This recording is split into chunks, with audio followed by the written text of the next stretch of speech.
বাসায় ছোট্ট নতুন অতিথির আগমন। তো কার কাছে ছেলে হয়েছিল আর সে সম্পর্কে আমার কি হয়, তো কিসের অনুষ্ঠান ছিল, পুরোটা নিয়েই থাকছে আজকের ভিডিওটা। তো নমস্কার সবাইকে, আশা করতেছি আপনারা সবাই অনেক বেশি ভালো আছেন। ভিডিওতে যে ছোট্ট পিচ্চিটা দেখতেছেন ওইটা ছিল আমার মামাতো ভাই। আর ওকে দেখার জন্য আমরা সবাই চলে আসি, যদিও আজকে ওর ষষ্ঠী অনুষ্ঠান ছিল।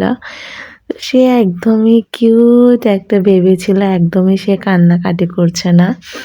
মানে সবাই তাকে কোলে নিয়ে অনেক দুষ্টামি করছিল, কিন্তু তার চোখে এক ফোঁটাও জল নেই। সে একদম চুপচাপ সবকিছু এনজয় করছিল মতো লাগছে।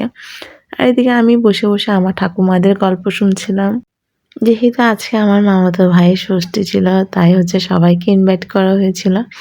আর এই যে দেখো আমার ছেলে ওকে নিয়ে খুব খুশি। সে ওকে অনেক বেশি আদর করতে যাচ্ছিল, বাট সে আবার ভয়ও পাচ্ছে, যেহেতু সে একদমই ছোট। আর ওরা না একসাথে হলে আমার মামাতো ভাই বোন সবাই মিলে আর আমার ছেলের সাথে খুব বেশি দুষ্টামি হয়। ওরা মাত্র ভালো, আবার এখন ঝগড়া ওই ধরনের অবস্থায় হয় ওদের সবসময়।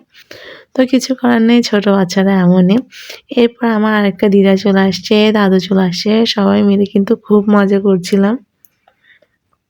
এদিকে আমার মা খুব বেশি দুষ্টামি করছিল, উনি এক প্রকার আমাকে ভিডিও করতে মানাই করছিল, যেহেতু এটা ছিল আমার মা তালতো ভাই। এরপর সবাই নাস্তা করে নিয়েছিলাম। তো নাস্তা করা শেষে এখন চলে যাচ্ছি ষষ্ঠীর অনুষ্ঠানে। যেহেতু হিন্দু ধর্মে ষষ্ঠীতে কিছু নিয়ম কানুন থাকে, আমি চেষ্টা করব মোটামুটি সবটা শেয়ার করার। দেখে আমার মামা কিন্তু আমার মামিকে গলার হার আর কানের দুল গিফট করেছিল, বলতে গেলে ছেলের মাকে গিফট করেছিল। আর এদিকে আমার মা সুন্দর করে ওগুলো পরিয়ে দিচ্ছে। আর এদিকে দেখো আমার ছোট্ট ভাইটাকে কি আদর লাগছিল, কিন্তু সে এক প্রকার বিরক্ত হচ্ছে। অনেকক্ষণ ধরে তাকে নিচে শুইয়ে রাখা হয়েছে, যেহেতু কিছু অনুষ্ঠান আছে এগুলো পালন করতে হবে। এদিকে আগুন জ্বালিয়ে দিয়ে বোল পাতা পোড়া ছিল, ওর এক একটা নাম দিয়ে দিই।